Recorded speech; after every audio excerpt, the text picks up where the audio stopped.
UP board के लगभग हर serious student को ये क्वेश्चन जाना पहचाना लगता है, और लगे भी क्यों ना, क्योंकि जो यूपी बोर्ड से हमारा वो लगातार इसी के आधार पर प्रश्न पूछ रहा है, और उसी के आधार पर आपके लिए हम 2018 में आया हुआ एक मोस्ट इंपोर्टेंट क्वेश्चन लेकर के आए हैं, और इसको देखो और अब हम सॉल्व करते हैं। तो आइए अब हम ये प्रश्न को देखते हैं। दिया हुआ प्रश्न है कि 12.5 गुणा 10 की पावर 18 इलेक्ट्रॉनों पर हमें आवेश की गणना करनी है।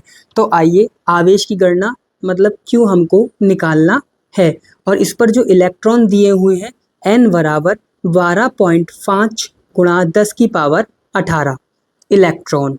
अब इस पर निकालना क्या है, क्यों हम जानते हैं, हमें फॉर्मूला दिया होता है Q बराबर NE, और Q बराबर n कितना दिया हुआ है हमें 12.5 गुणा 10 की पावर 18, और E हम जानते हैं कि ये किसी भी पदार्थ या किसी वस्तु पर सूक्ष्म आवेश होता है, और सूक्ष्म आवेश कितना होता है 1.6 गुणा 10 की पावर -19, इसका मात्रक कूलाम होता है।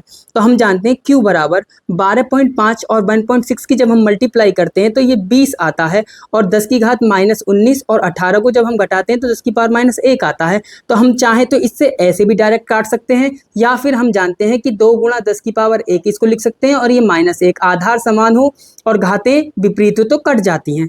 तो Q बराबर 2 कूलाम हमारा क्या आ गया बेटा, आंसर आ गया। तो ये क्वेश्चन बहुत ही इंपॉर्टेंट है आपके लिए, और इस क्वेश्चन को आपको करना है, इसी के आधार पर ये प्रश्न पूछे जाते हैं। और यदि क्वेश्चन आपको समझ में आया हो तो लाइक सब्सक्राइब आप ही के हाथ में है।